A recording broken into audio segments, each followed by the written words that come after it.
luck. Good luck? Yes.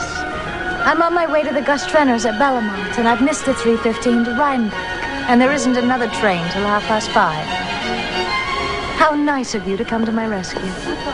And what form should my rescue take? Oh, almost any. Shall we go over to Sherry's for a cup of tea? Oh, I'm dying for a cup of tea. But isn't there a quieter place? I live near here. At the Benedict still? Yes, on the top floor. Is it cool up there? Come up and see. I'll take the risk.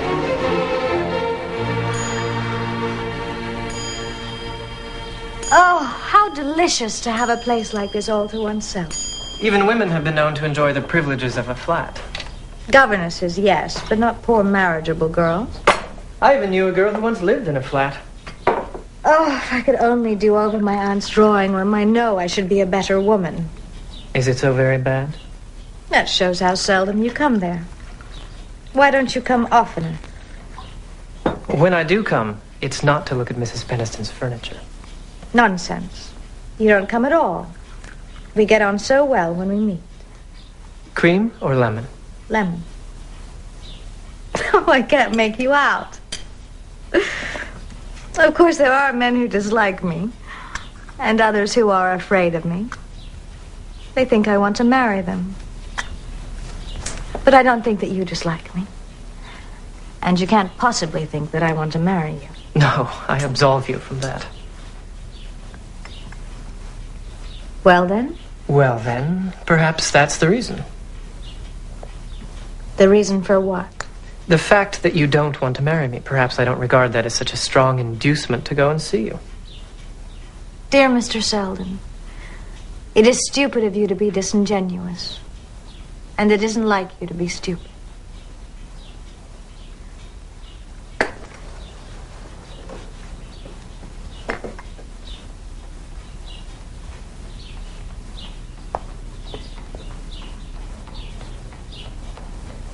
I've been about too long. People are getting tired of me.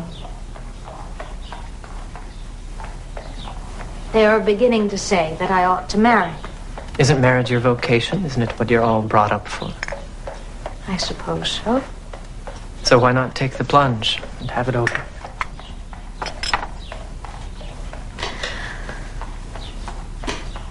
You collect, do you? First editions and things.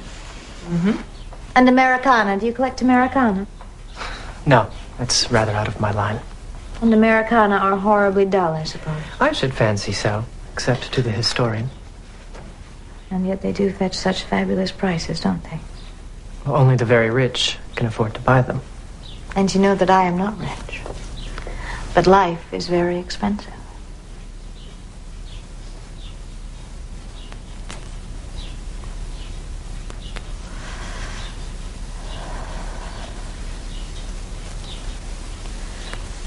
Do you mind not being rich enough? And having to work? Do you mind that? Well, the work itself is not so bad. I'm rather fond of the law. But do you mind enough to have to marry to get out of it? God forbid. Ah. You see, there is the difference. A girl must, and a man if he chooses. Perhaps you'll meet your fate tonight at the Trenners. I thought you might be going there. Those big parties bore me. As they do me. Then why go? You forget. It's part of the business.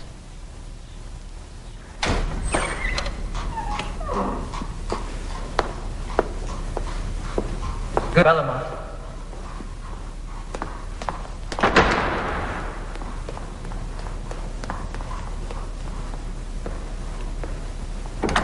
Miss Bart? Well, of all people. Oh, Mr. Rosedale, how are you? Been uptown doing a little shopping? Yes. I came up to see my dressmaker. I didn't know there were any dressmakers at the Benedict. Oh, is that the name of this building? Yes, I own it. The name means confirmed bachelor. I'm just on my way to the Trenners. You must let me take you to the station. No. Thank you. You are very kind, but I wouldn't think of troubling you.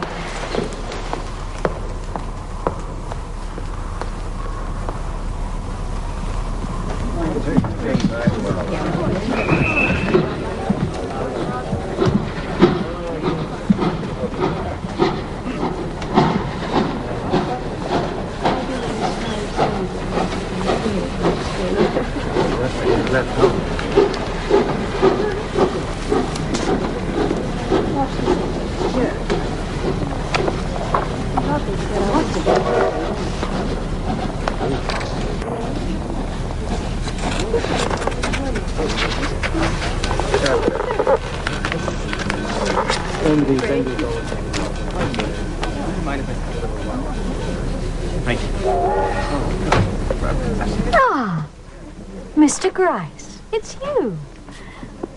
The seat next to me is empty. Do take it.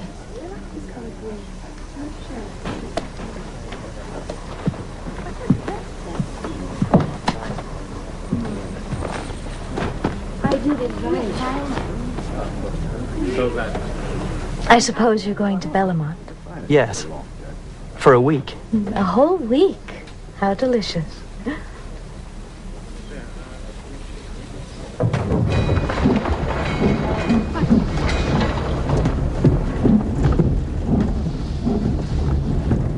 And how are you getting on with your Americana? I've got a few new things. Your uncle had a very fine collection, I believe. Yes, he collected for a number of years, but... I must have the seat next to you, Lily. Ah. Oh, Mr. Gryce, how do you do? I came across this morning from Mount Kisco in the motor car. Had to kick up my heels at Garrison's for an hour without even a cigarette. I don't suppose you have a single one left, have you, Lily? What an absurd question, Bertha. You don't smoke? Since when have you given it up?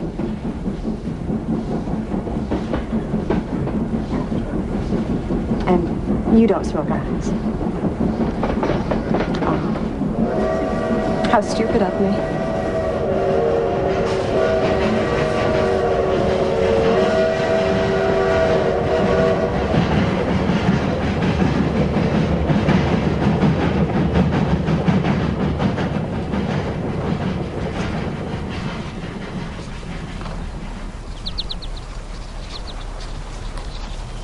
It was simply inhuman of Prague to go off now.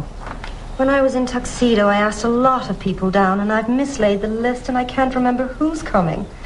And this week is going to be a failure, too. Oh, Judy, as if anybody is ever bored at Bellamont. Oh, everything is going wrong, and now Bertha Dorset is furious with me. She's furious with you? Why? Because I told her that Lawrence Selden was coming, but he wouldn't after all, and she's quite unreasonable enough to believe it was my fault. I thought that was all over. Oh, so it is, on his side. I believe I shall call up Lawrence on the telephone and tell him he simply must come. Oh, don't. Good gracious, Lily. Do you dislike him so much? Not at all. I like him. Oh, I don't say there's any real harm in Bertha, but she delights in making people miserable, especially her husband. Poor George. But she is dangerous. And you're not nasty.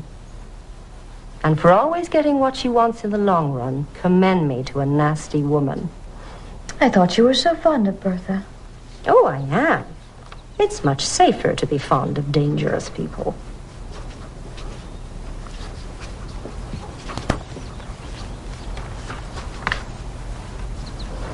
Did you know his father made a fortune out of inventing a device which excludes fresh air from hotels? Who? Why, to be sure, Lily, Percy Gryce. But he's horribly shy and easily shocked. Why don't you say it, Judy? I have the reputation for being on the hunt for a husband. Lily, I asked him here on purpose for you. Percy Gryce and I are becoming very good friends. You're quite sure you wouldn't like me to telephone Lawrence Selden? Quite sure. I do enjoy the quiet. Don't you, Lily?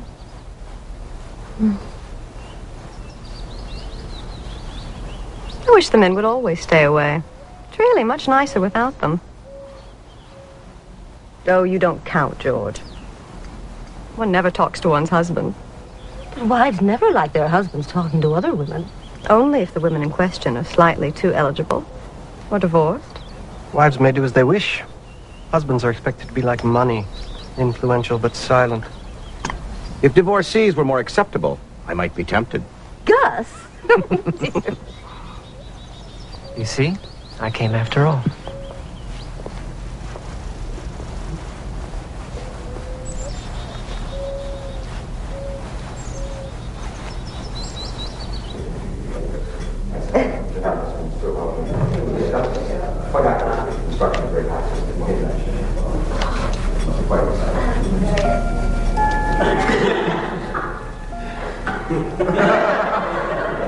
Thank you for keeping me from playing bridge tonight, Mr. Grimes. Not at all, Miss Bart. I have no head for the game or the rules of betting. I've been dragged into it in the past and have lost an appalling amount of money. Mr. Grice, I've shocked you. Whilst I do not approve of cards, Miss Bart, I do approve of you. I hope that means you forgive me, for I am penitent.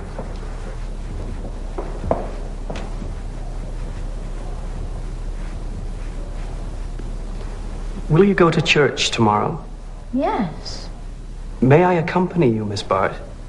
of course, Mr. Grice. Good night. Good night, Miss Bart.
Dear me, am I late? Late for what? Wait for whom? Perhaps you had an earlier engagement. Yes, I had. Perhaps I am in the way then.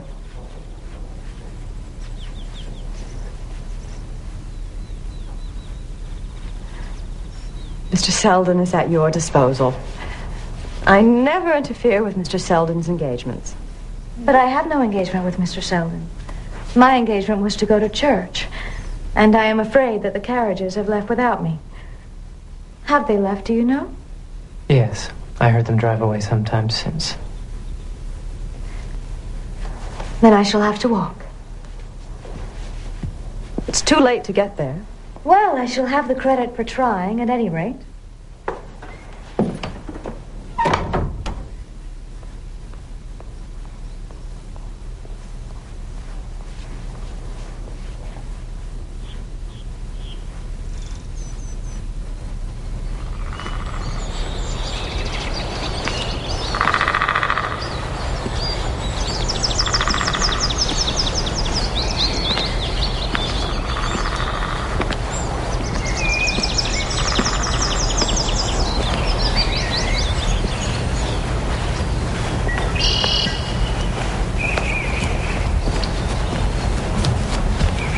You must be quite breathless.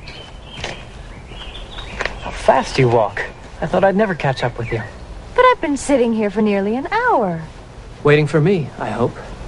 waiting to see if you would come, Weren't you sure that I would? if I waited long enough. But I only had a limited time to give to the experience Why limited? by my other engagement.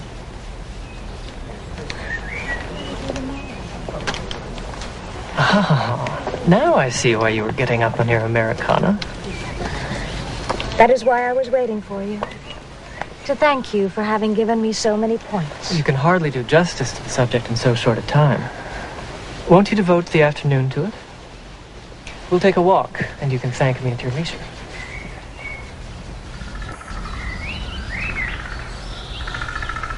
Let us sit here.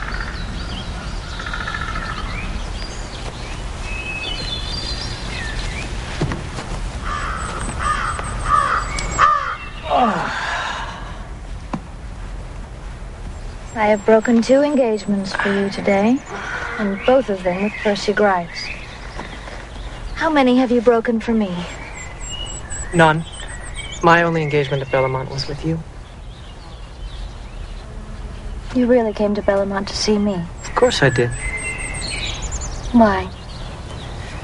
Because I always like to see what you're doing. You're such a wonderful spectacle. Well, now that you are here, you can see the effect firsthand. Oh, I don't flatter myself that my coming here has deflected your course of action by a hair's breadth. Oh, do give me one. I haven't smoked in days. Why natural abstinence? Because it is not considered becoming in a jeune fille à marier. And at the present moment, I am a jeune fille à marier. You must suppose me a dull kind of person if you think I never yield to an impulse. But I don't suppose that. Your genius lies in converting impulses into intentions. My genius. My genius would appear to be my ability to do the wrong thing at the right time. Or vice versa.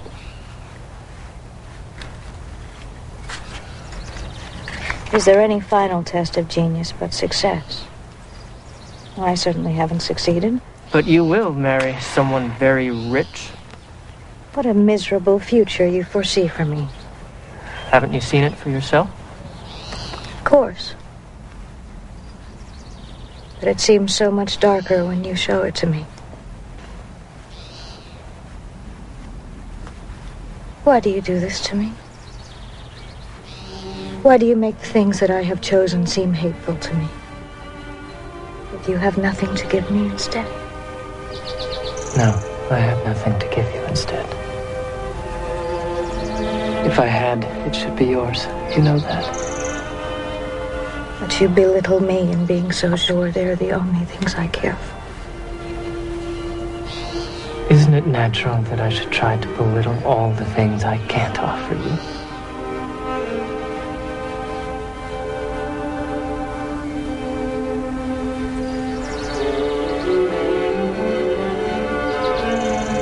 Do you want to marry me? No, I don't.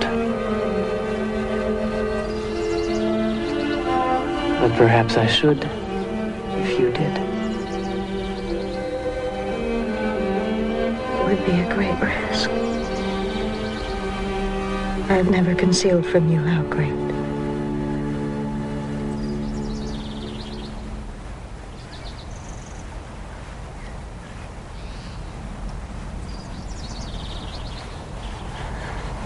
You are a coward. No. It's you who are the coward.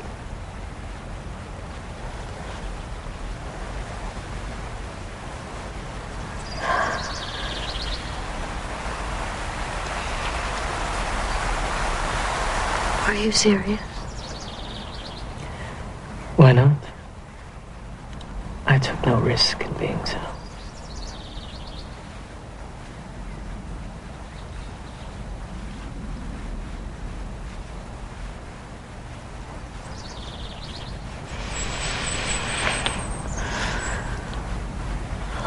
That when we meet,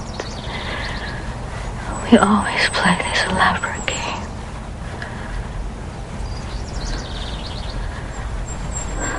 It's getting late. Let us go down.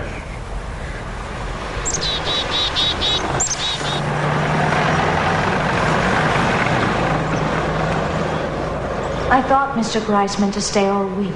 He did mean to stay. That's the worst of it. It shows that he's running away from you, that Bertha's done her work and poisoned him. What was it Bertha really told Percy? Don't ask me. Horrors. All I can say is, Lily, that I can't make you out. No, he's not completely lost. There are ways. Whatever you do, do nothing. Oh, Lily, you'll never do anything if you're not serious. Out of spirits? I'm a little dull. Is your last box of Doucet dresses a failure, or did my wife rook you for everything at bridge? I have to give up Doucet dresses and bridge. I can't afford either anymore. And Judy thinks me a bore. Fact is, she is angry with me. Angry with you? Nonsense. My wife's devoted to you. Oh, she is my very best friend. And that is why I mind vexing her. I want to make my peace with her. She has her heart set on my marrying money. A great deal of money. You don't mean Percy Grice? Good Lord. How could Judy think you would do such a thing? Sometimes I think a man understands a woman's motives better than her own sex does. Good Lord, I could have told Judy that. Oh, by the way, Miss Lily, I wish you'd try to persuade Judy to be civil to Rosedale. I did a neat stroke of business through him last week. If she'd only ask him to come and dine now and then, I could get almost anything out of him. He's going to be richer than all of us one of these days.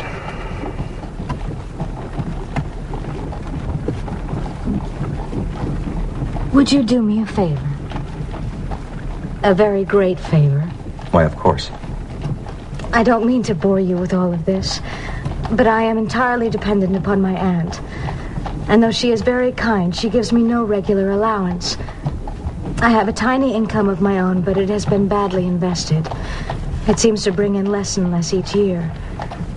And recently I have lost money at cards. I have paid off my debts, of course, but I dare not tell my aunt. I could no longer go on living my present life. And Percy Grice? I can't make that sort of marriage. And so you gave him the sack, and that's the reason he lit out by train early this morning. If you will trust me, I can make you a handsome sum without endangering your capital. I am so ignorant about money matters, and I would be so grateful to have a good advisor. Leave it to me. I'll find a solution.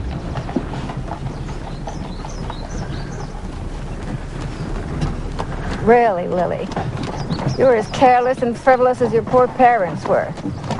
I don't see why you go to Bellamont if you don't remember what happened or whom you saw there. But there was no one new. Just the usual throng.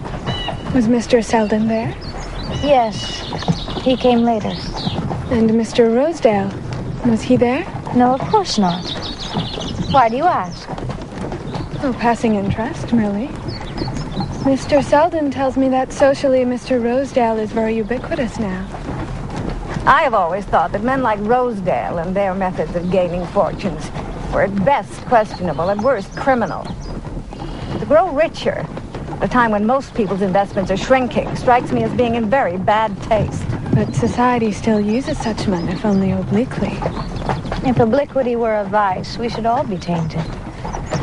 Only someone without family could make such a vulgar remark. Aunt Julia, you are my family.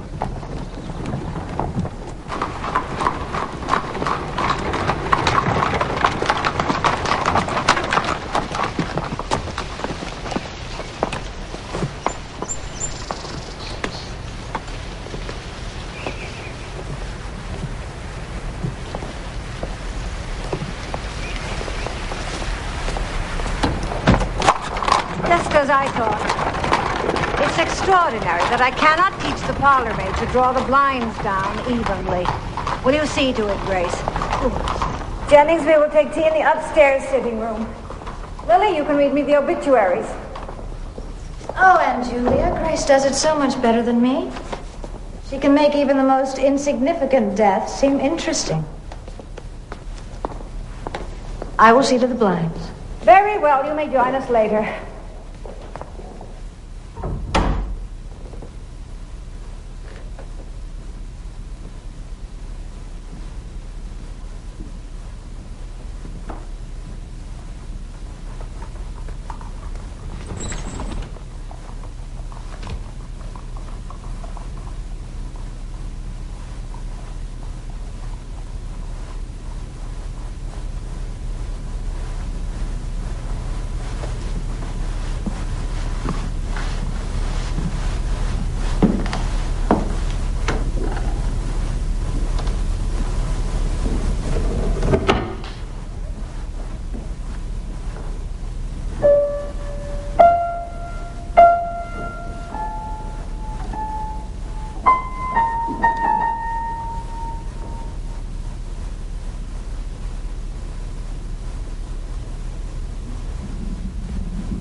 It's a Mrs. Haffen, miss.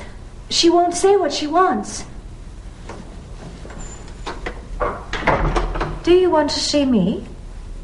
I have something you might like to see. You have something belonging to me? Not exactly. I don't understand. If it is not mine, then why are you here? When I was working at the Benedict, I was in charge of cleaning the gentlemen's rooms. Most gentlemen are careful about the letters they get. Burn them in winter. Tear them into bits in summer. But Mr. Selden wasn't so particular. I know nothing of these letters. I have no idea why you have brought them here. To sell them. I saw you coming out of Mr. Selden's rooms. So I guess they were worth more to you than me.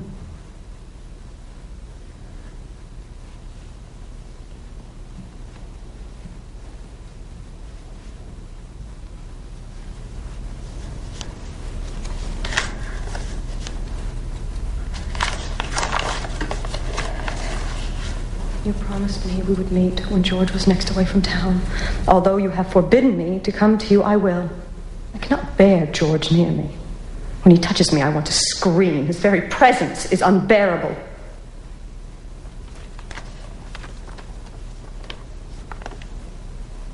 My darling Lawrence, you are my consolation, my only joy. In you I find more freedom and support than I have ever known. Your devoted Bertha.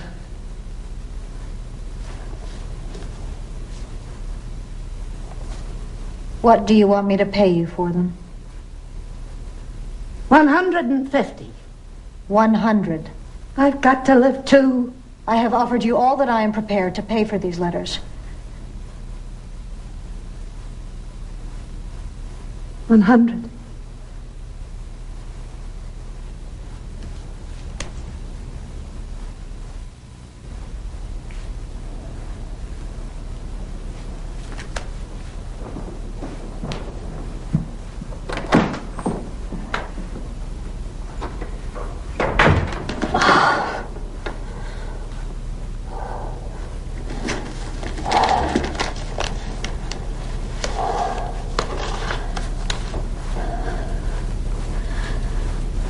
If you would forgive your enemy, first inflict a hurt on them.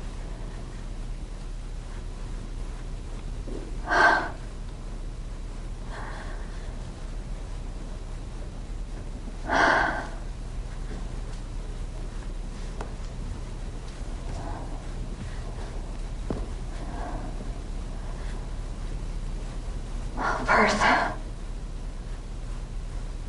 How could you have been so indiscreet? I now pronounce you man and wife.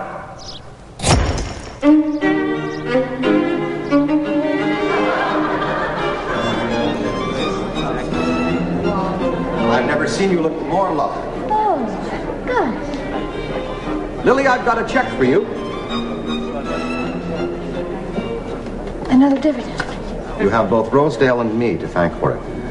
I've made you $5,000 on his tip and reinvested $4 on your behalf. And there's promise of another big rise. Well, I can't thank you properly now. I don't want to be thanked. I want you to be nice to Rosedale and me. I'd like to see you now and then. Come on over to Bellamont. I'll send the motor. Really, you say the most absurd things. Besides, it's impossible. My aunt is back in town, and I must stay with her for the rest of the season. You must come to see Mrs. Penniston and I the next time you are in town. Then you can tell me how to better invest my small fortune.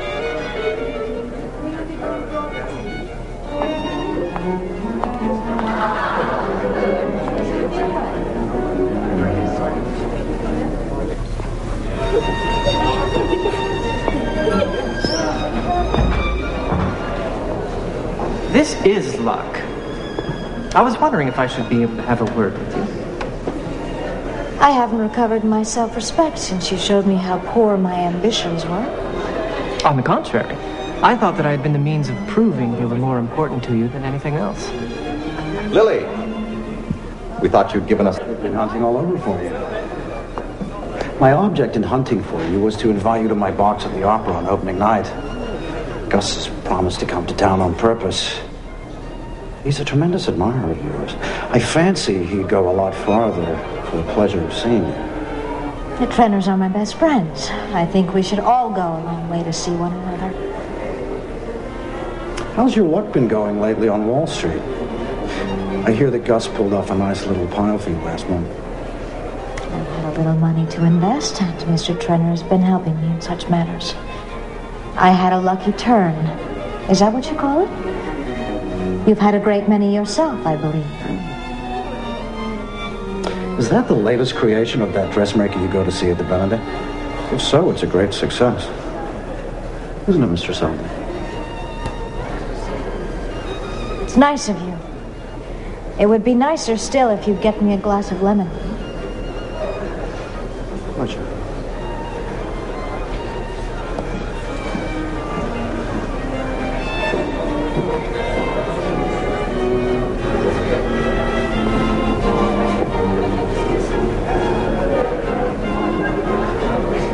They met 6 weeks ago at Bertha Dorset's and have been devoted ever since. The engagement is to be announced next week. They say it will be just the nicest marriage possible. One dull fortune marrying another. Evie Van Osburgh and Percy Grice. Well, well.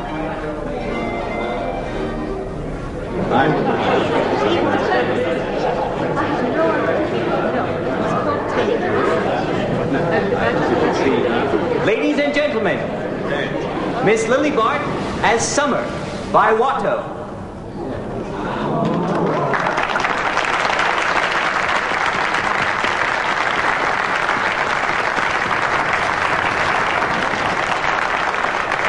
She's never looked so radiant.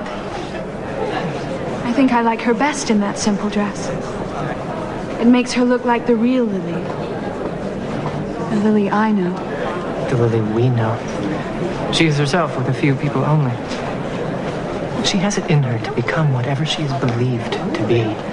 We must think the best of her. I'll tell her that. She always says you dislike her. Well, Grace, how was life at Ridgefield? Quiet. Aunt Paniston sees very little company. I'm sure your being there gave her much pleasure. Yes, I'm as reliable as roast mutton. But Aunt Julia is not alone in preferring Lily's erratic rhythm. You should marry, Grace. You should all marry Mr. Selden.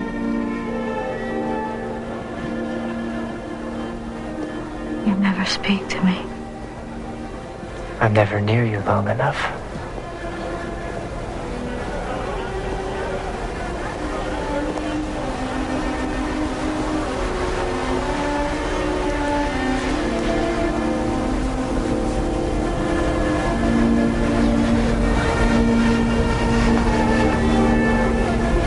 Think hard things of me. I think of you, at any rate.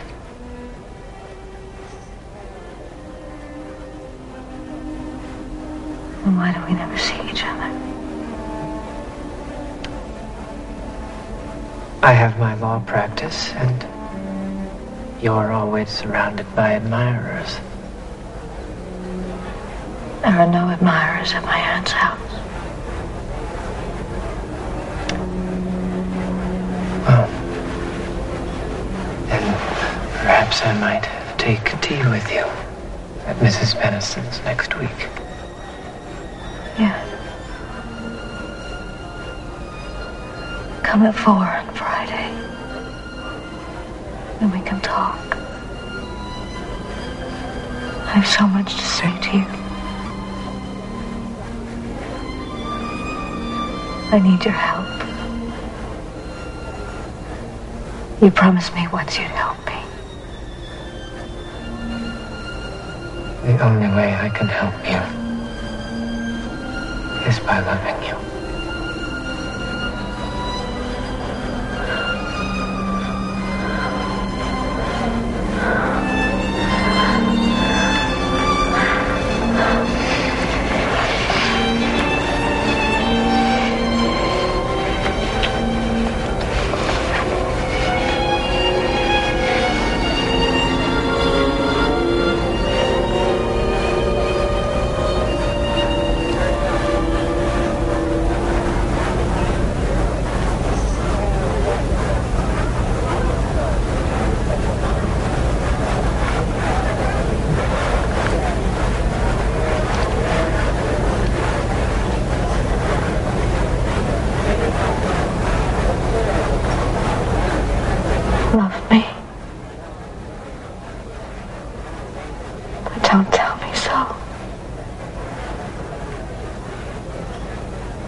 Going to? Aren't you staying for supper? No. When people crowd their rooms so that you can't get near anyone you wish to speak to, I'd sooner do without. My wife was right to stay away. She says life is too short to spend it in breaking new people in. Thank you.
Do people say he's in love with her? People always say unpleasant things.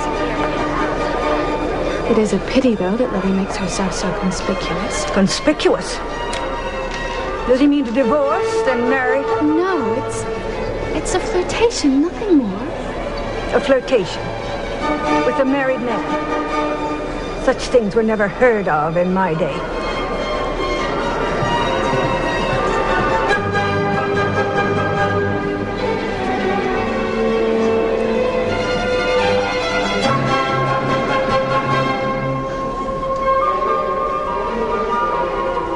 Here, Lily. Judy and I have been in town for weeks. When am I going to see you? You can find me any afternoon at my aunt's. Come see me there, and we can have a quiet talk. Put me off with that at the Van Osburgh. Plain truth is, now that you've got what you wanted, you'd rather not see me. Don't be foolish, Gus. If you want to see me, you can come to my aunt's.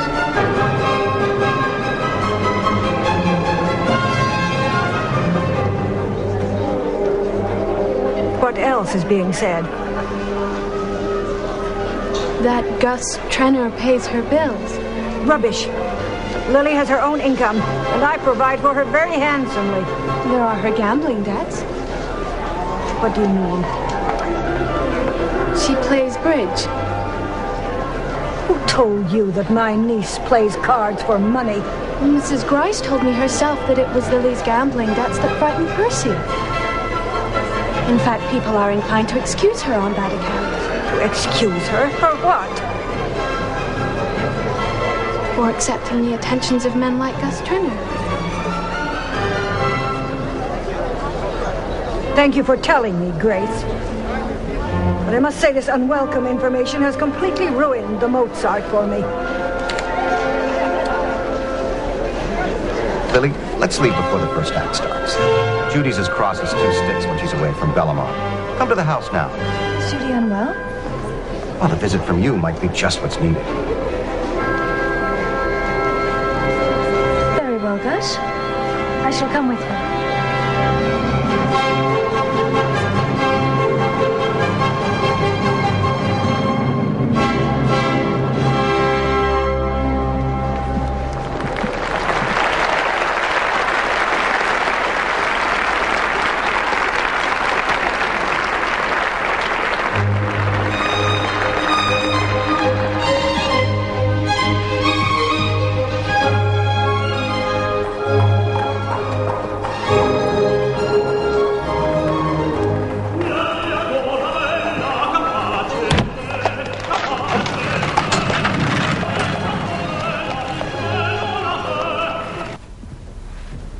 Doesn't it look as if it were waiting for the body to be brought down? Where's Judy? The fact is, she's not up to seeing anybody. Do you mean to say she's not well enough to see me? Devil of a headache. Quite knocked out by it. In that case, will you have the goodness to call me a cab? Why must you go? It is late, and we are alone. I must insist. It's always the same old story. You can't give me 5 minutes, but are charming to others. I only went to that damned stupid opera to be with you. I must insist that you call me a cab. Suppose I won't. What then? If you force me, I shall go upstairs to Judy. Sit down.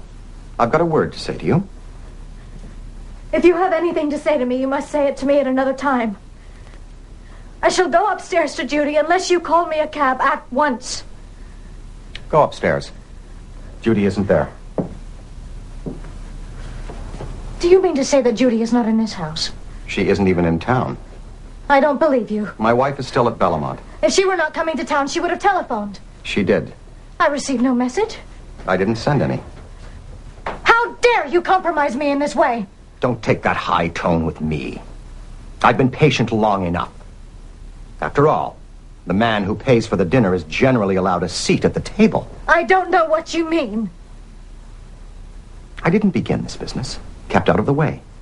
But I can see fast enough when I'm being made a fool of. Now you've got what you wanted. Gus isn't needed anymore. Well, that isn't playing fair, Lily. You're dodging the rules of the game, and now you've got to pay. Do you mean to say that I owe you money? You told me that it was all right. It was all right. It is all right, Lily. You're welcome to it, all of it. I just want to be thanked a little. I have thanked you. Or do you wish for payment in kind? If I owe you money, I shall pay you. You owe me $9,000. 9,000.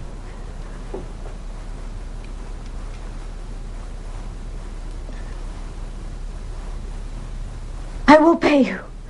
I suppose you'll go to Selden or Rosedale for it. Unless you've settled those scores already. And I'm the only one left out in the cold. What more do you have to say to me? Go home.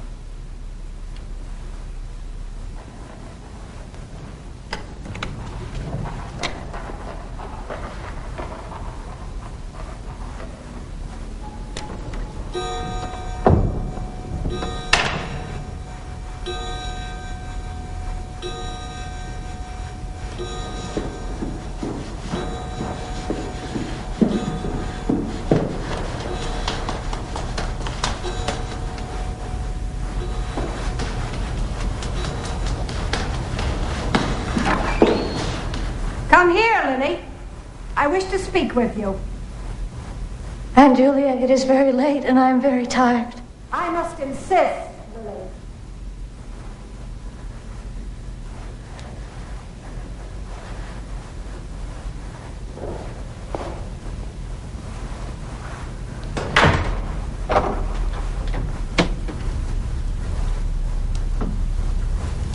You're a bad color, Lily. This incessant rushing about is beginning to tell on you.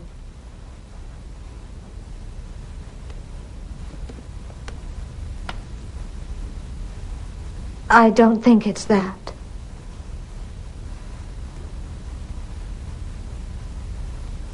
I've had other worries. Ah. The fact is, I owe some money.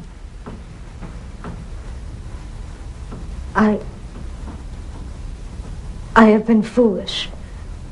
There are bills, not tradesmen, that are pressing. I paid your dressmaker's bill for you last October.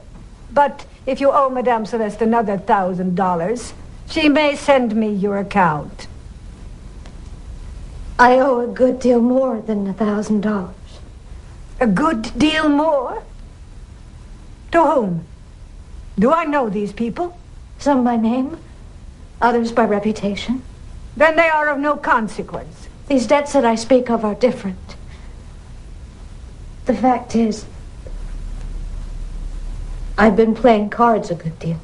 It's true, then. You play cards for money. Do you play on Sundays? You are hard on me, Aunt Julia. I have never really cared for cards, and one hates to be thought of as priggish, and one drifts into doing what others do. I have had a dreadful lesson. If you help me out this time, I promise. You needn't make any promises. It's unnecessary. When I offered you a home, I didn't undertake to pay your gambling debts. Aunt Julia, you don't mean to say that you won't help me. I shall certainly not do anything to give the impression that I countenance your behavior. Aunt Julia, I will be disgraced. I consider that you are disgraced, Lily. And now I must ask you to leave me. This scene has been extremely painful to me. And I have my own health to consider.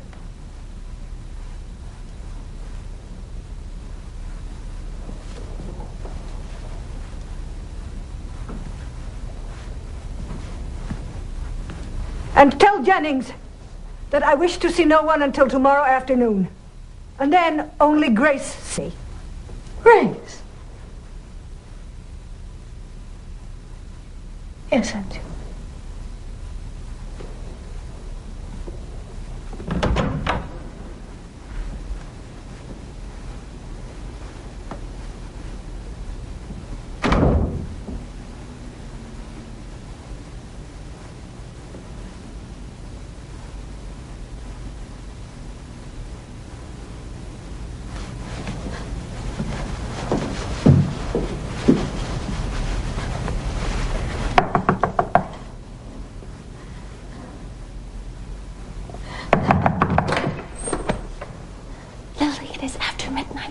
Julia think? I don't care. I couldn't go to my room. I hate it so.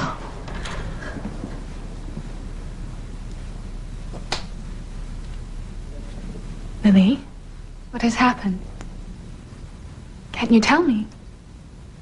I thought that I could manage my own life. But I have been foolish, Grace. Foolish to the point of being compromised. By whom? Mr. Selden? No, not Mr. Selden. I have been careless and imprudent about money. I am frightened to think what I owe.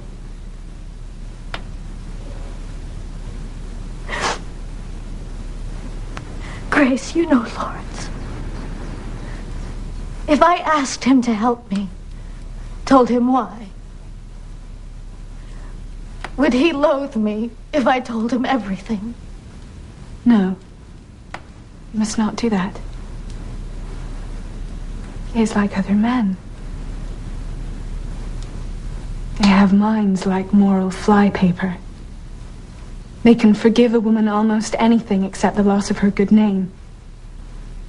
You wish to keep your reputation intact, Lily. Tell him nothing. But he must have spoken to you about me. What does he really think of me? We have never discussed you, Lily. I have no idea what Mr. Selden thinks. But I must trust in his good faith. I will write to him and ask him to come.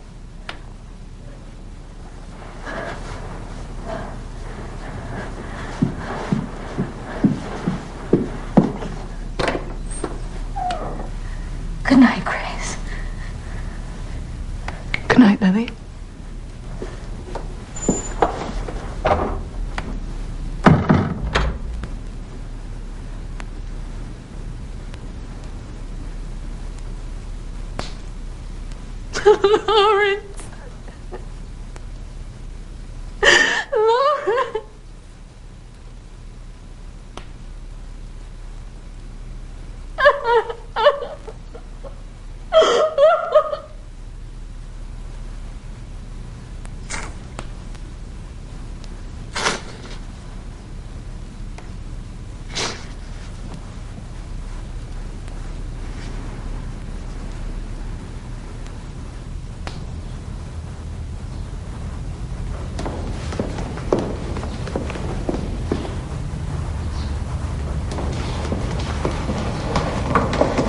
Jennings, is my aunt downstairs? No, Miss Bart.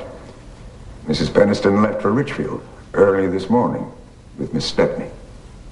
Oh. Thank you. Would you see that the boy delivers this at once to Mr. Selden at the Benedict? Yes, miss. And would you serve tea at 4 in the downstairs sitting room and show Mr. Selden in there as soon as he arrives? Yes, Miss Bart.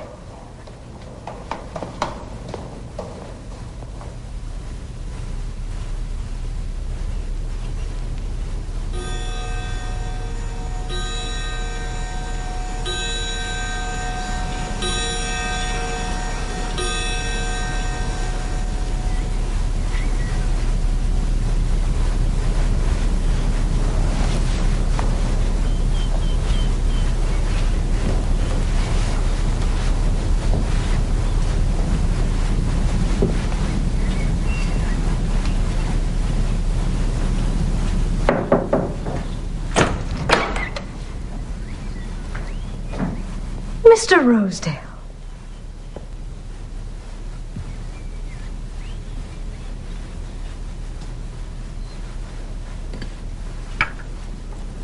Pretty well done.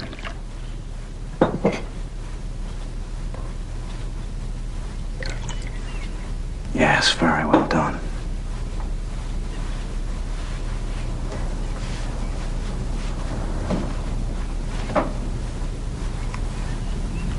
Why do you put up this kind of bluff? Why aren't you straight with me? I know that there have been times when you've been worried. A girl like you shouldn't have worries. You are quite right, Mr. Rosedale. I have had worries. I have been careless about money.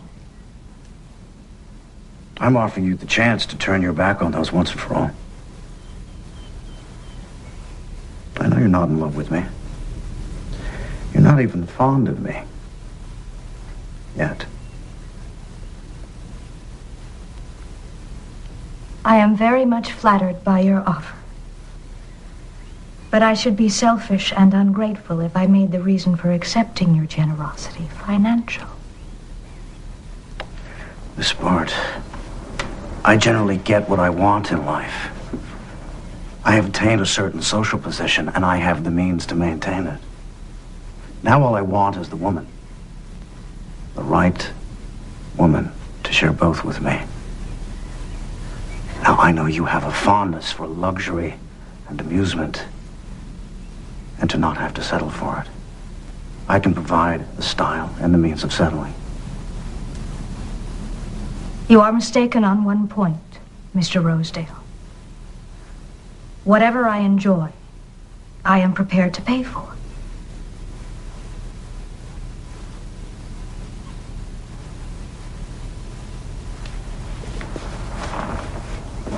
I have spoken too plainly. I didn't mean to give offense. You must give me time to consider your kindness. Goodbye, Miss Bart. You will consider my proposal. Of course.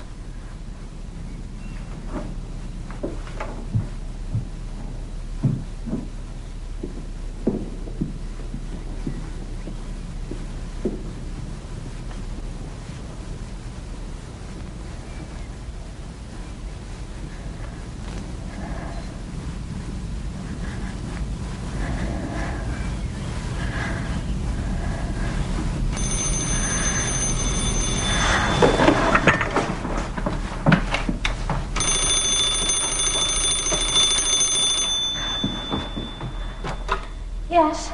Are you alone, Lily? Yes. Quite alone, Bertha. Everyone has gone away.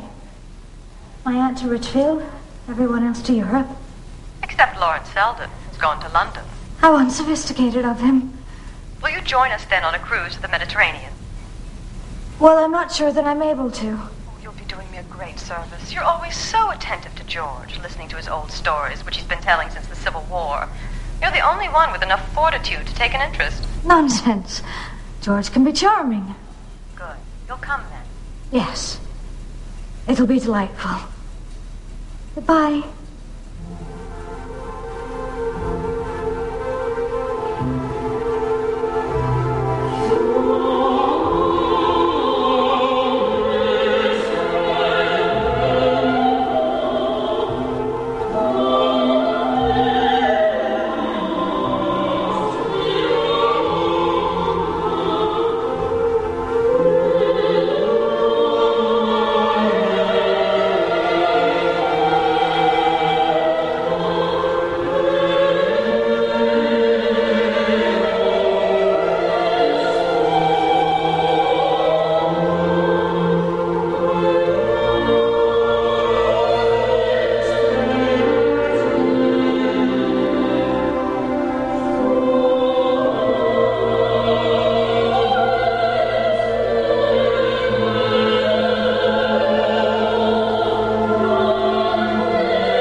Mrs.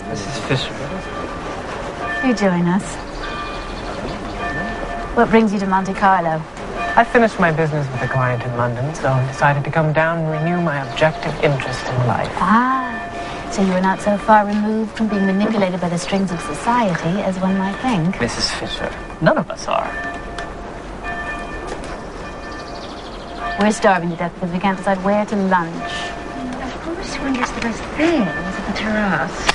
But all the Americans go there now. I do believe the Dorsets are back. It's their yacht. The Sabrina. Oh, yes.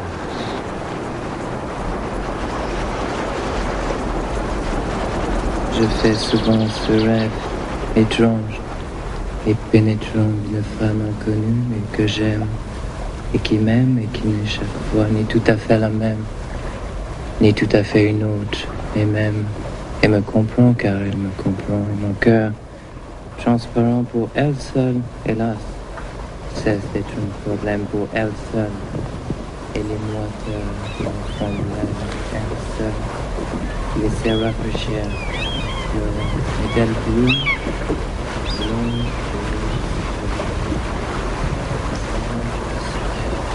He's reading Verlaine to her now. In French.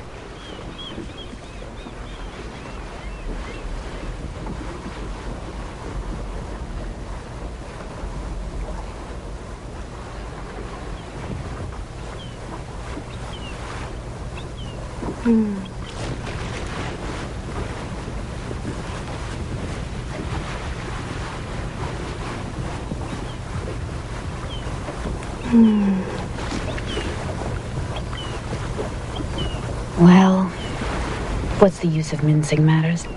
We all know what Bertha brought Lily abroad for. The Silverton affair is at the acute stage. It's necessary that George be distracted, and I'm sure Lily does distract him. A clever woman would know just when to play her cards right, but Lily's never been very clever in that way. I do hope there hasn't been a row.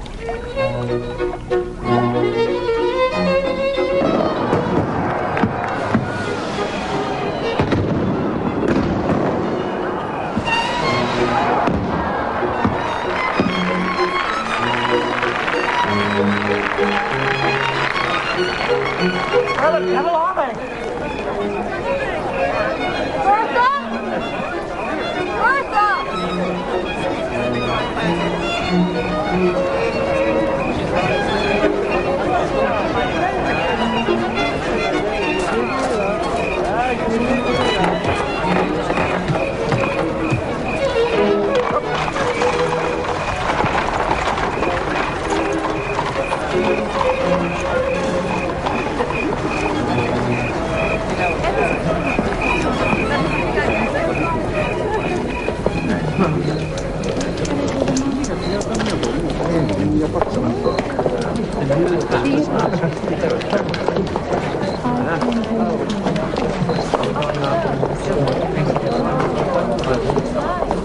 How did you find London, Mr. Selden? More agreeable than New York? In some ways, yes. Nevertheless, I stopped over to see you. To see me? Or to see an older friend? I beg you to leave the yacht. To leave? What do you mean? What has happened? Nothing.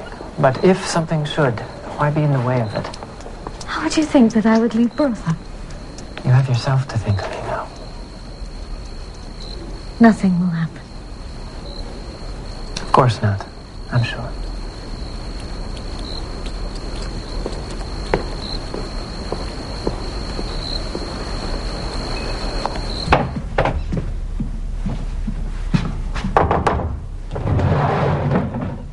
Have you seen Bertha? No. Is she not up yet? Not up yet. Has she gone to bed? Do you know what time she came aboard this morning? At 7. 7? Was there an accident? There was no accident. I waited for them all night. Why didn't you call me to share your vigil? I don't think you would have cared for the denouement. The denouement? Isn't that too big a word for such a small incident? Don't!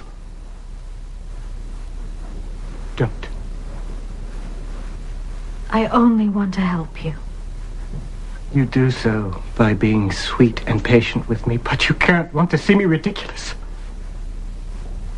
If it hadn't been for you, I'd have ended it long ago. I'll go to see Selden. No. No. Why not? One lawyer will do just as well as another. Very well. Go and see Mr. Selden, then. You should have time before dinner.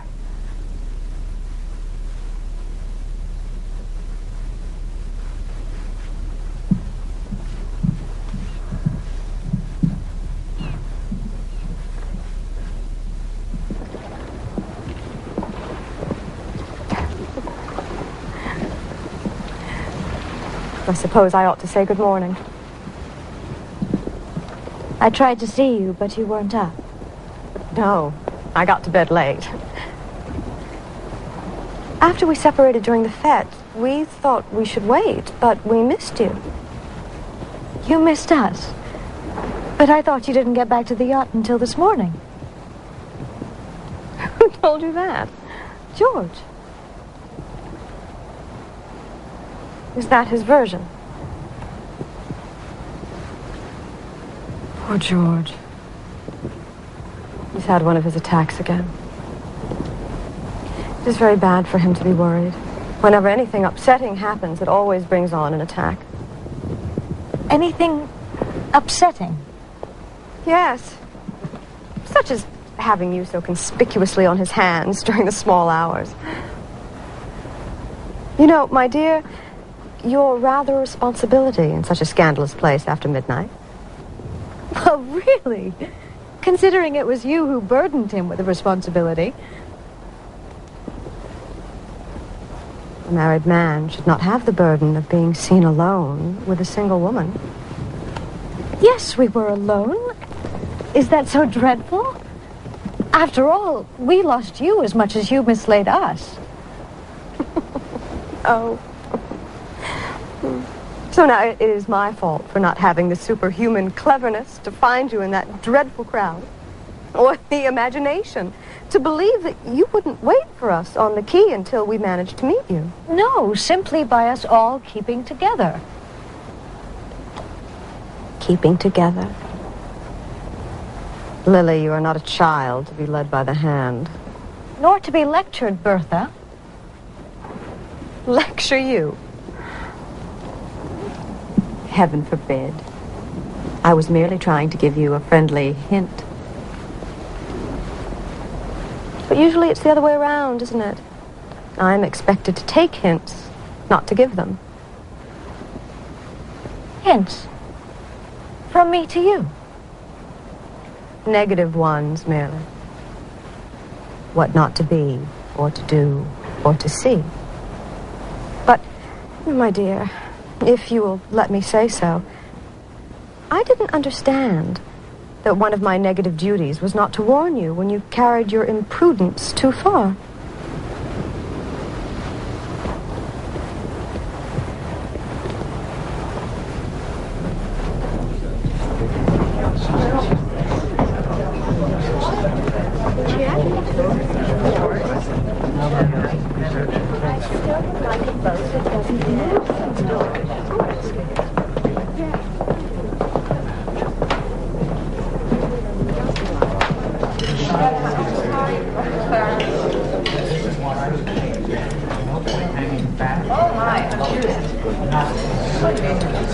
Did you see George today?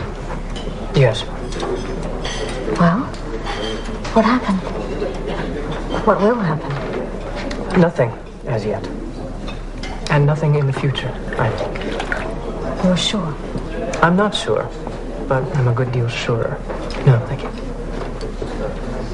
Assume everything is as usual.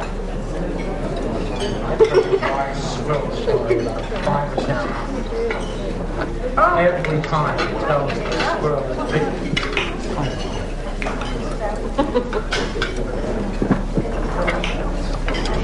Before I go, I want to leave you the prize. It is charming of you to remember me. What you really mean is that you've snubbed the prize and you know they know it. Carrie, if you'd even managed to have them invited to the Sabrina once, especially when royalty was coming. Stay over and I'll get the Duchess to dine with them. I shan't stay over. Gormers have paid for my salary and I leave tonight. But get the Duchess to dine with them all the same.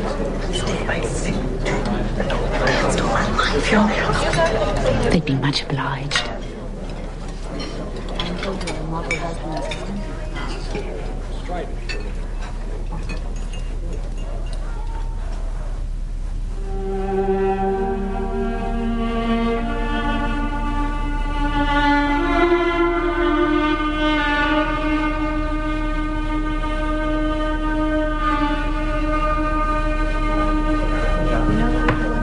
Do you sing? Really?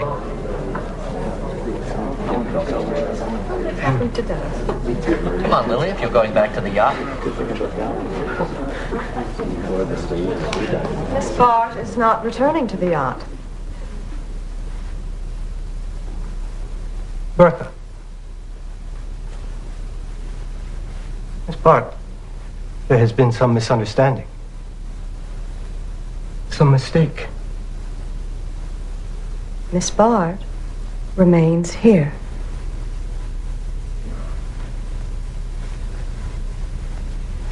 And I think, George, we had better not detain our guests any longer. I have some business to attend to, and it is easier for me to remain ashore for the night. Mr. Selden, you promised to see me to my camp. Do you know of a quiet hotel That you can go to alone? Impossible. Oh, it's too wet to sleep. There must be someone you can go to. At this hour? God, if you had only listened to me. Not now. You must go immediately to the Stepneys. I can't. You mustn't ask me to. You don't know Gwen. Come, you must appear to have gone there directly. What if she refuses? She won't. Trust me.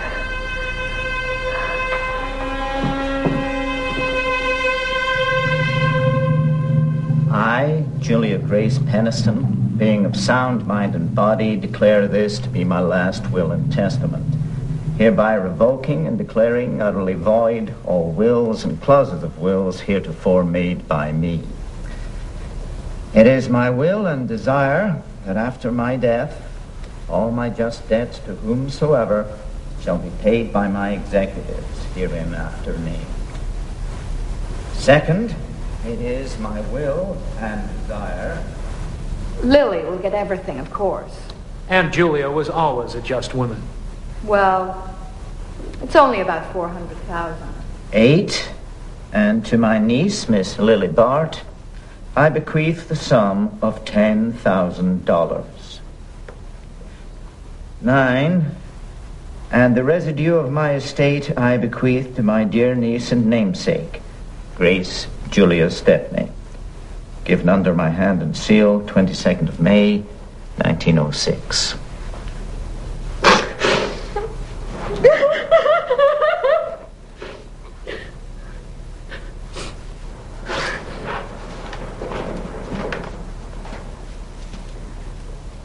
My dear Grace, I am so glad.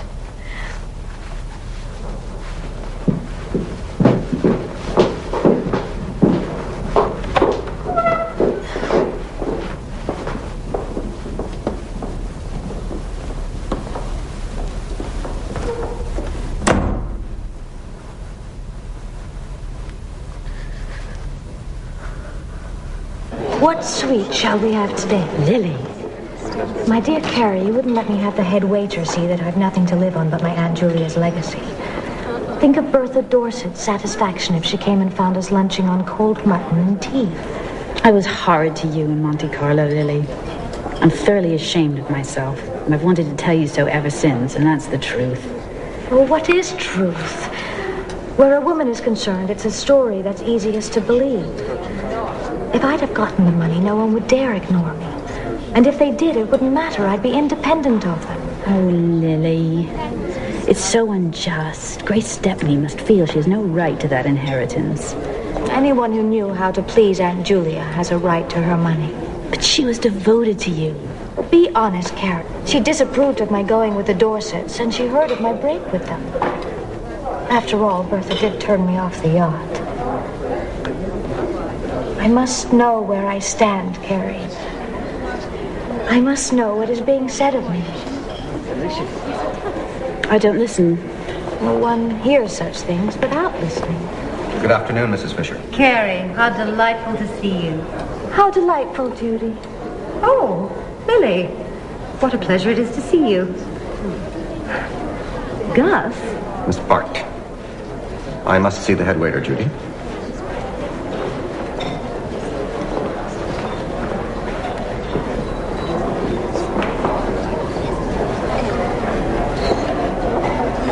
Where Judy leads, all the world will follow. Not your real friends. Meanwhile, what do you say to putting a few things in a trunk and spending the summer with me and the Gormers? To take me out of my friend's way, you mean? To keep you out of their sight till they realize how much they miss you. Besides, the Gormers have taken a tremendous fancy to you. Oh, I know they're not quite your set. They're kind of a social Coney Island. But anyone is welcome who can make a lot of noise and doesn't put on airs. Yes. I shall come. Well, what shall it be? Courgette or pêche à la mel?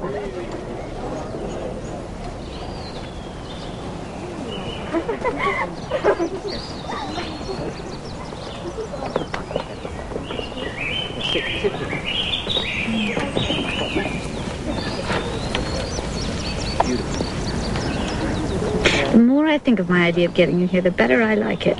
More noise, more color, more slapdash sociability. But greater good nature, too. Less rivalry. Yes, it's true.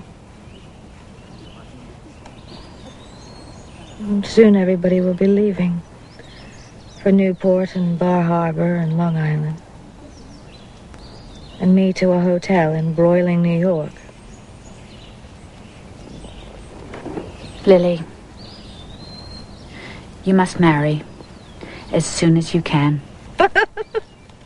Do you mean to recommend me to a good man's love? No, I don't think either of my candidates would answer to that description. Either? There are actually two. Well, perhaps I ought to say 1.5. Other things being equal, I think I should prefer half a husband. Who is he? George Dorset. Oh. Don't fly out at me till you hear my reasons. Since they got back from Europe, things have been going very badly. Bertha's behavior has strained even George's credulity. They're over at their place now, but I think the end will... The end will never come. Bertha will always get him back exactly when she wants him. Oh, Lily. He wouldn't stay with her 10 minutes if he knew.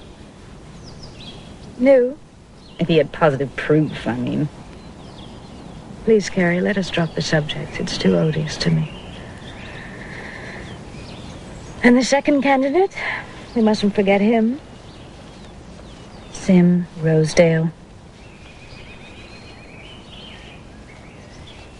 I think, Carrie, I should like to go for a walk.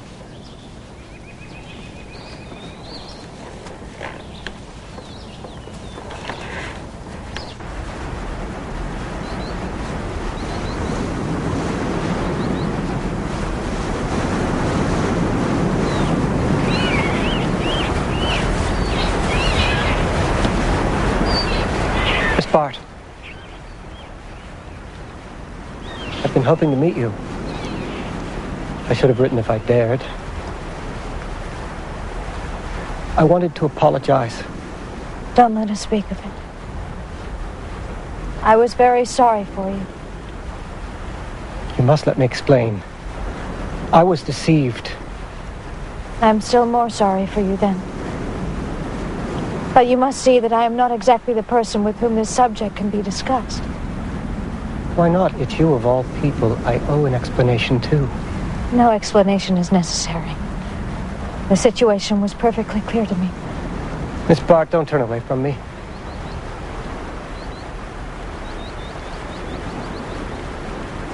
You must understand that after everything that happened, we could not be friends again. Wasn't I punished enough at the time? Is there to be no respite? I should have thought you had complete respite in the reconciliation which was effected at my expense. Don't put it that way. All I ask you to understand is that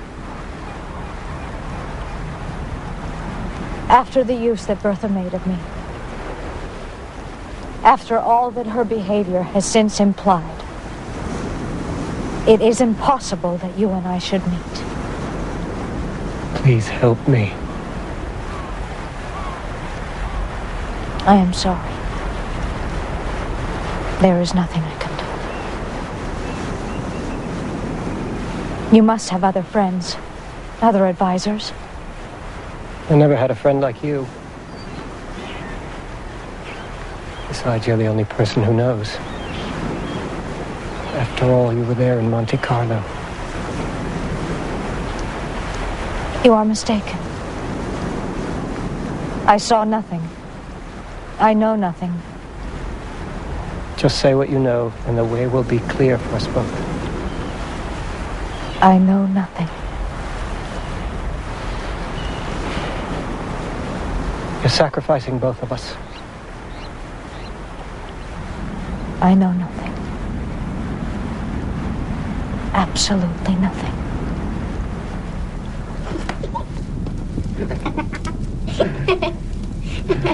Who's gonna get you?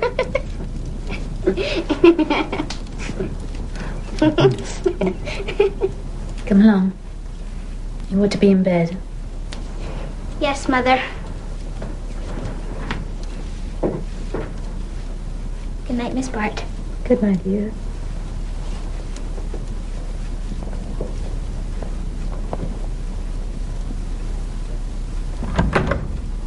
Where are the others? I am your only fellow guest, Miss Lily.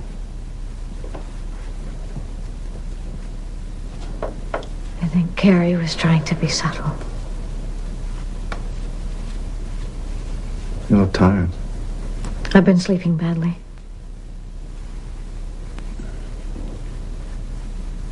In fact, I came especially to see you on a delicate matter. I hope you can believe that. Thank you, Mr. Rosedale. I do believe what you say. And I am ready to marry you whenever you wish. But Miss Lily... For I suppose that is what you do wish. And though I was unable to consent when last you spoke to me, I am ready, now that I know you so much better, to entrust my happiness to your hand. Oh, my dear Miss Lily, you made me feel that my suit was so hopeless that I really had no intention of renewing it.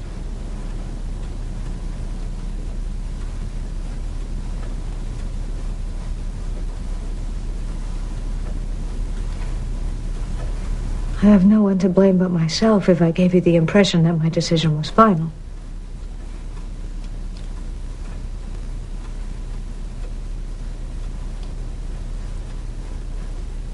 Before we bid each other goodbye, I want at least to thank you for once having thought of me as you did. Why do you talk of saying goodbye? Can't we still be good friends all the same? What is your idea of being good friends? Seeing me without asking me to marry you? Well, that's about the size of it.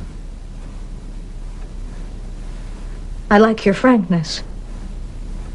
But I am afraid that our friendship can hardly continue terms. Miss Lily, what I mean... What you mean to say is that I am not as desirable a match as once you thought me. Yes, that is what I do mean. I don't believe the stories about you, but my not believing them won't alter the situation. But if they are not true, doesn't that alter the situation? You know as well as I do, last year you wouldn't look at me. Now you appear willing to do so. What's changed in the interval? Your situation. Then you thought you could do better. You think you can? Yes, I do. I've done very well. I've placed Wall Street under obligations that only Fifth Avenue can repay. And I know that the quickest way to queer oneself with the right people is to be seen with the wrong ones. I want to avoid mistakes. I understand.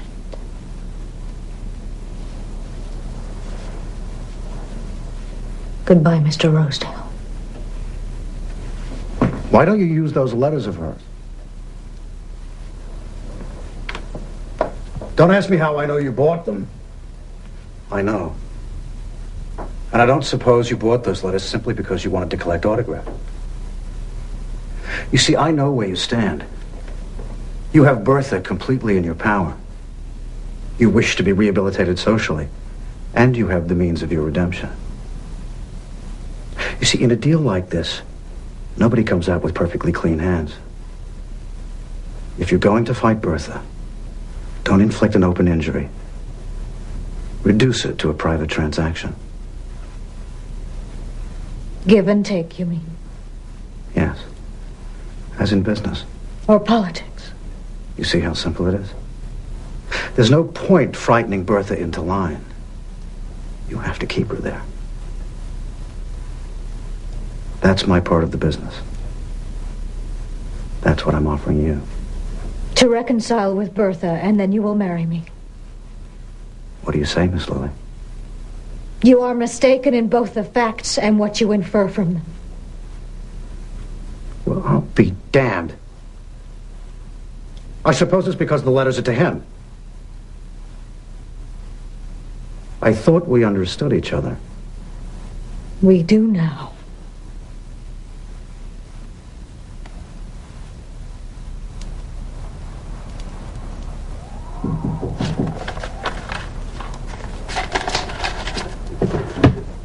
Come in.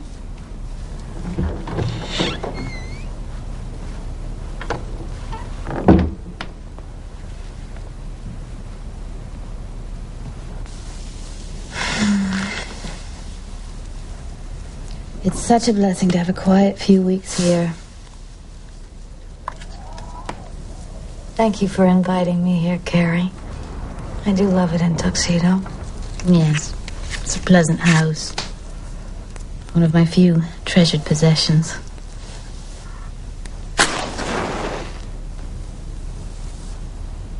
How are the Bryes?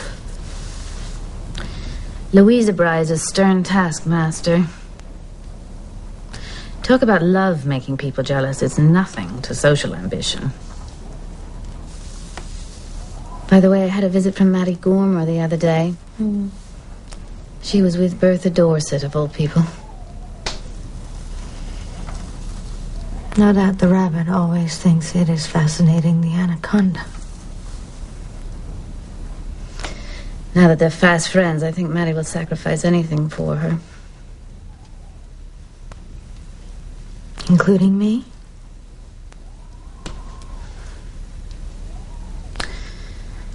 My dear, the world is vile.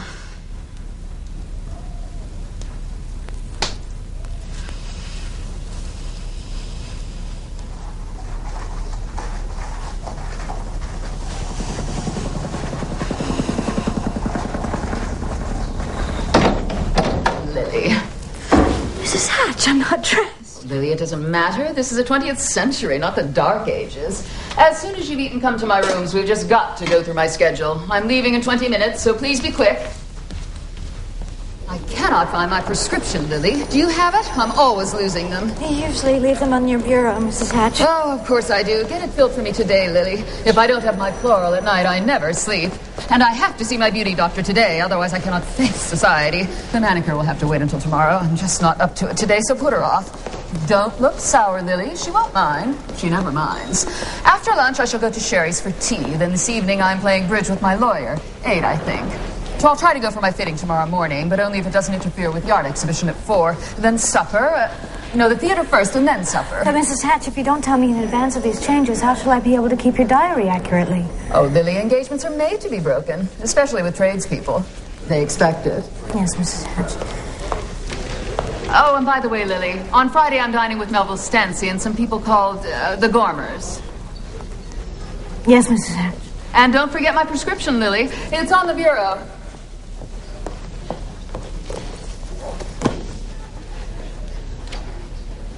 Mrs. Fisher was anxious to know how you were getting on. Why didn't she look me up herself, then? She was afraid of being importunate. You see, No such scruples restrained me. Then you have come to be of some use to me? Yes. So what am I to do with you? You could talk things over with me. What makes you think that I have anything in particular to talk about? My initiative doesn't go beyond putting myself at your disposal. I shouldn't have come if I had thought I could be of no use to you. Do you know where you are? Of course I know where I am. You must let me take you away from here. If you have come to say disagreeable things about Mrs. Hatch... It is precisely your relationship with her that concerns me. My relationship with Mrs. Hatch is one that I have no reason to be ashamed of. She has helped me earn a living when my old friends were quite content to see me starve. Nonsense. Starvation is not the only alternative. I happen to know that your aunt's legacy could make you modestly independent. Well, what you don't happen to know is that I owe every penny of that legacy. Good God. Every penny. And more besides. I have no money except my small income, and I need to earn money in order to keep myself alive. I should be happier to see you out of this particular employment.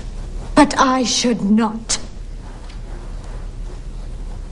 I simply wish to point out to you the false position you have placed yourself in. I suppose by that you mean my being on the outside of society. But I have long been excluded from it. And I remember you once telling me that it was only those on the inside who took the difference seriously. The question is, Mrs. Hatch's desire to be inside may put you in the position I call false. You cannot want this. You already told me that the sole object of my upbringing was to teach me to get what I want. Now why not assume that that is precisely what I am doing now? I have never thought of you as a successful example of that kind of upbringing. Well, give me a little more time. I may still do credit to my training. That was undignified. Where does dignity end and rectitude begin? Good day, Miss Bart. Good day, Mr. Selden.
$5 and a picture in the paper.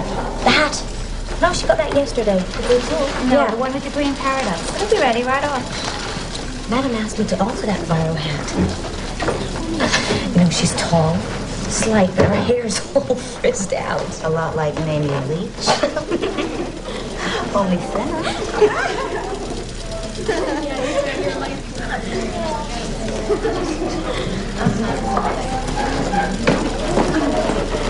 Miss Bart, look at these spangles. Every one of them sewed on crooked. I'm sorry. I'm afraid I'm not well.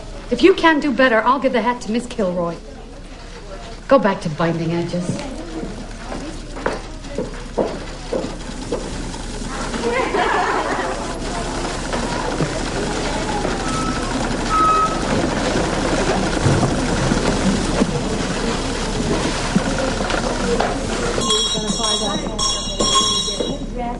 Miss Bart.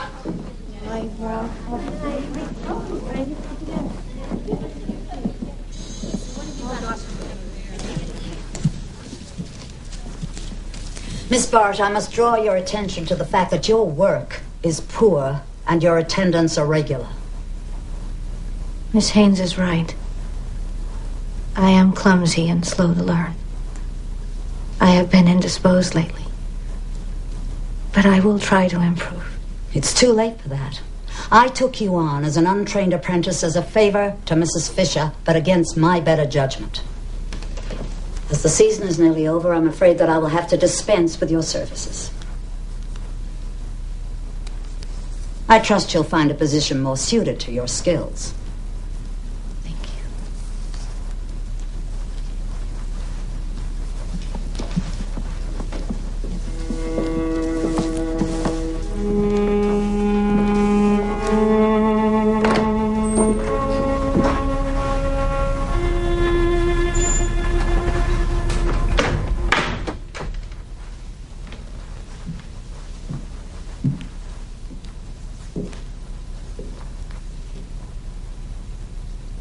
How are you, Grace?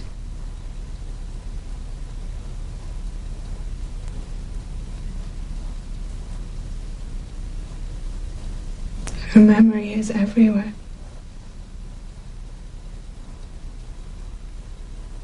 The whole house.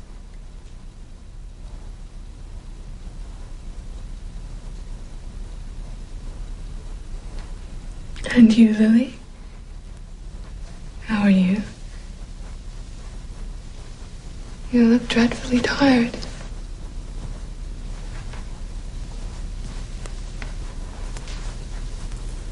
I don't sleep at night. Since when?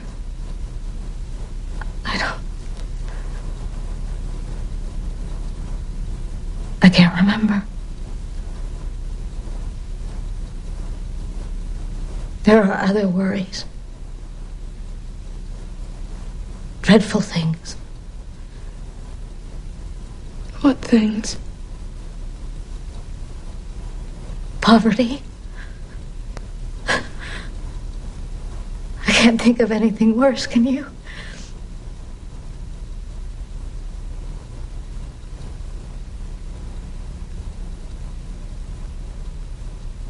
I can't go on this way much longer.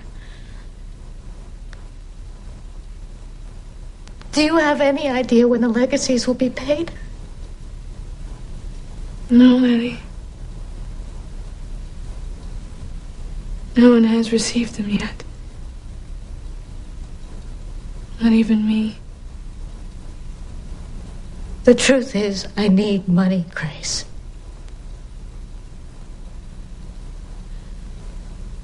Would you be willing to lend me the amount of my legacy? You must be patient. Remember how beautifully patient Aunt Julia always was. But you will get everything, Grace. It would be so easy for you to borrow 10 times the amount that I am asking for. Borrow? I am at the end of my tether.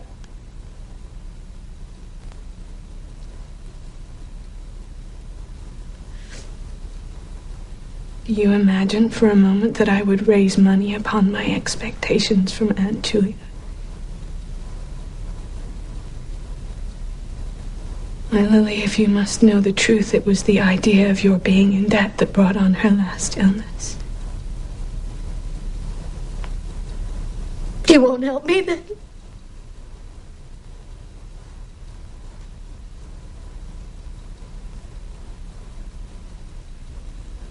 If there is anything I can do to make you realize the folly of your course,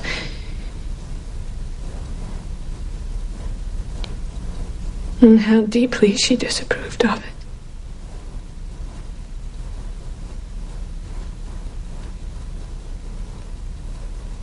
I shall feel it is the truest way of making up to you for her loss.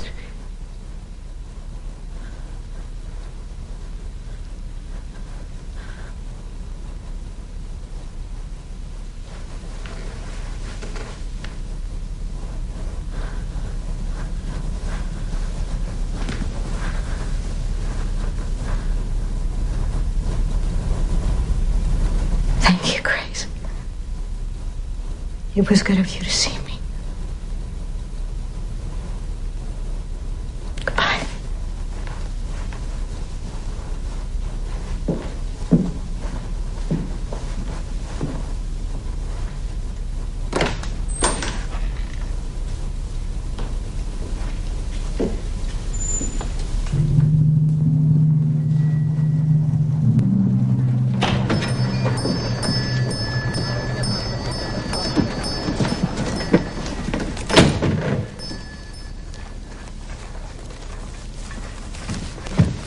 Can I help?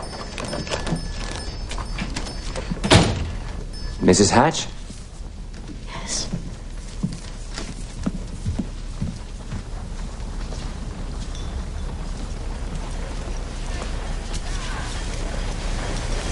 You mustn't increase the dose, Mrs. Hatch. Of course not.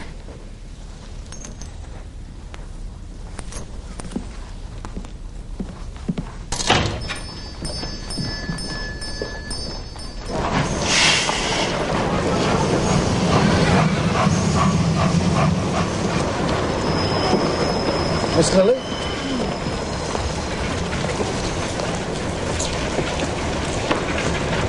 What's the matter? I'm a little tired. It's nothing.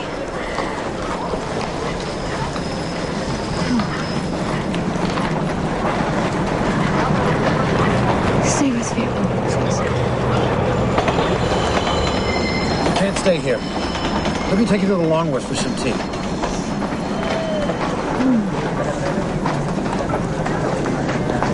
Take your tea strong. I haven't seen you in ages. I wondered what had become of you. I have joined the working classes. I was trying to learn to become a milliner.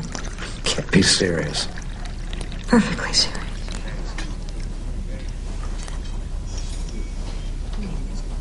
I understood that you were with Mrs. Hatch.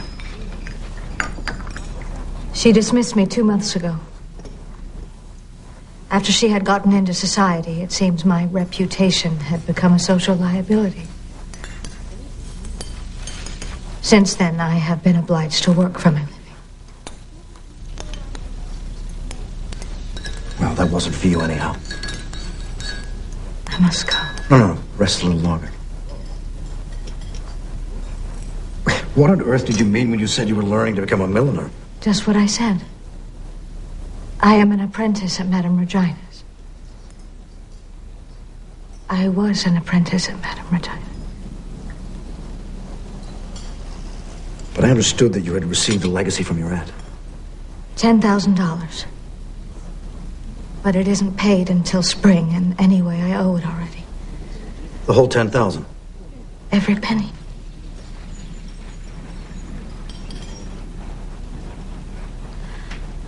I think Gus Trenner spoke to you once about having made me some money in stocks. He made me about $9,000. I knew nothing about business. I thought that he had invested money. fact, what he had made, he had given me. It was meant in kindness, but it was not the sort of obligation I could remain under. I was incredibly stupid. I spent the money before I realized my mistake. And so my aunt's legacy must go to pay it back. That is why I must now work. That will clean you out altogether. Altogether. Yes. Miss Lily, if you want my backing, Thank you. Your tea has been a tremendous backing. I feel equal to anything now.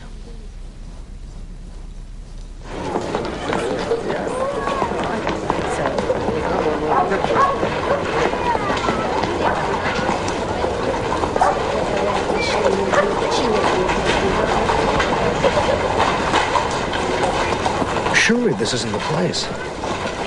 Yes. I have room and board here. I have lived too long on my friends.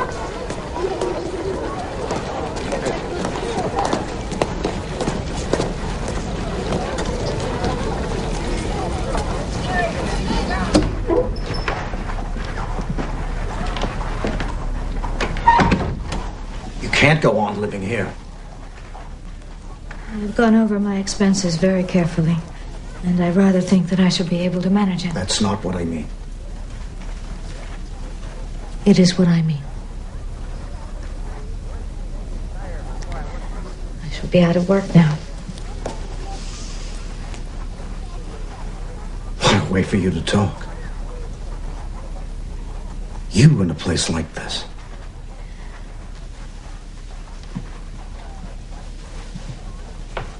My situation is nothing exceptional. But you are. It's an outrage. Look here. It's none of my business. But you must accept help from somebody. You spoke to me of your debt to Gus Trenner. Well, I'll lend you the money to pay him. Let me finish. It'll be purely a business arrangement. How can you have anything against that? Only this. That is exactly what Gus Trenner proposed. Once the debt is paid, I shall have no security. I have been compromised once. I cannot be so again.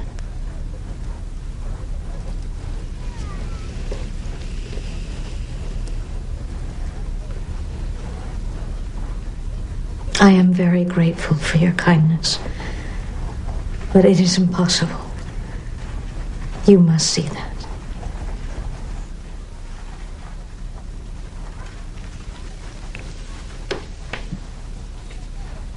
We must try to think of your future. If you only knew what little difference that makes now.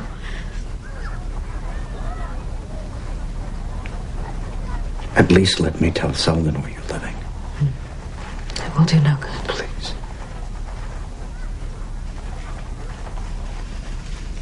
Very well. You may tell him if you wish.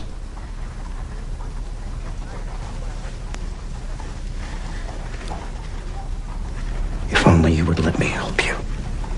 You could wipe your feet on them.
Why don't you use the letters? It would be so simple. It is so simple.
Would you please inform Mrs. Dorset that Miss Lily Bart wishes to speak with her?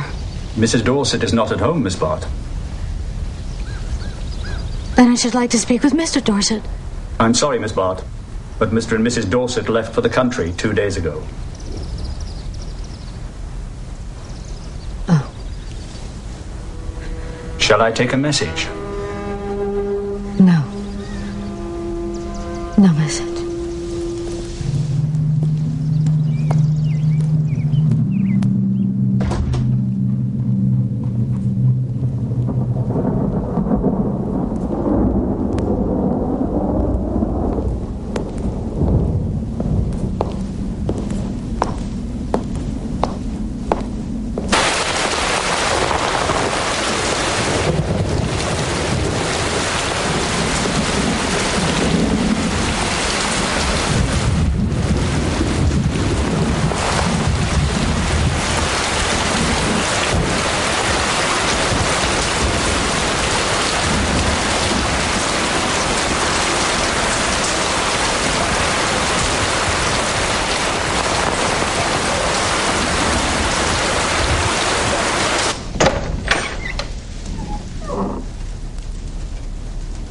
I can recommend the armchair.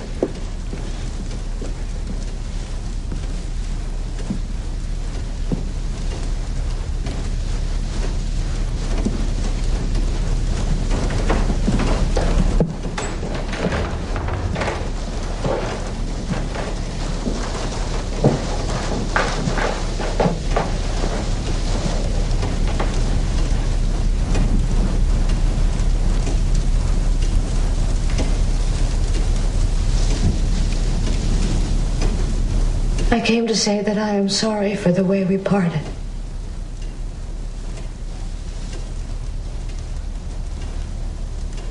For what I said to you that day at Mrs. Hatch's.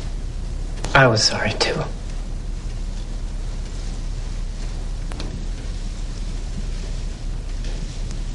You look tired.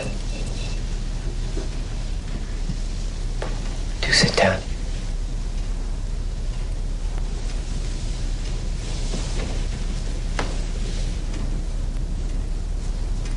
Why, you're drenched. Let me make you some tea. No. I must go in a moment. I must go. I may not see you again for a long time. And I wanted to tell you that I have never forgotten the things that you said to me at Bellamont. that they have helped keep me from becoming the person that many people thought me to be. I'm glad. But nothing I have said has really made the difference. The difference is in yourself. No, don't say that. That is all that I have lived on. Don't take that from me.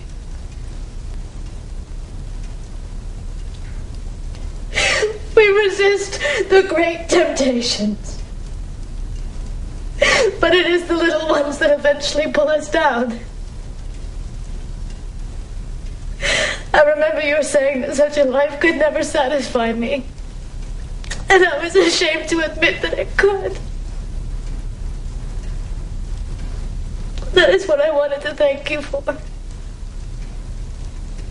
I have tried. I have tried hard. But life is difficult. And I am a useless person. And now I am on the rubbish heap.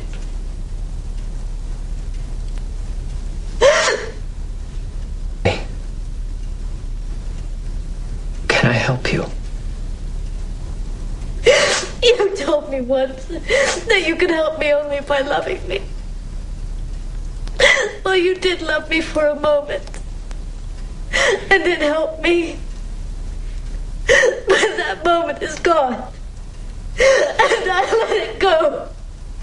And one must go on living.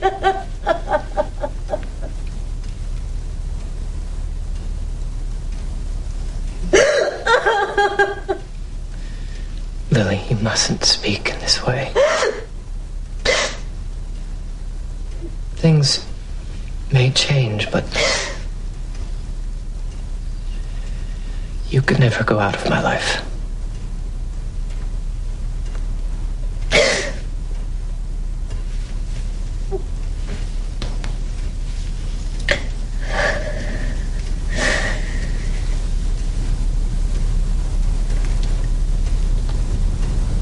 Let us be friends. Then I shall feel safe. Whatever happens. What do you mean? What's going to happen? Nothing. Nothing is going to happen. But I should like some tea now.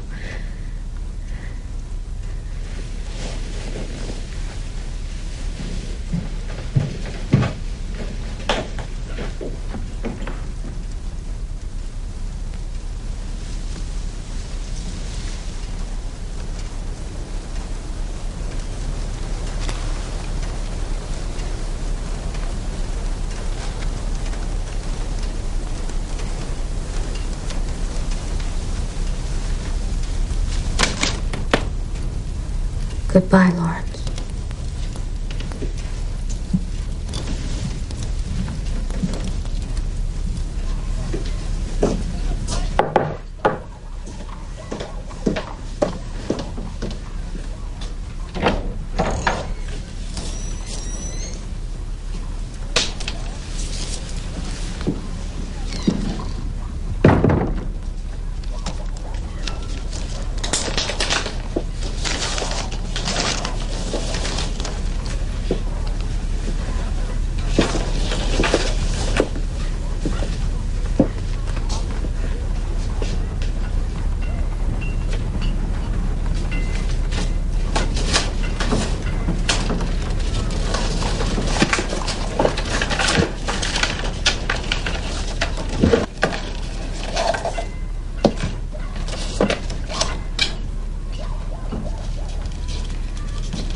$10,000.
It's a great mercy.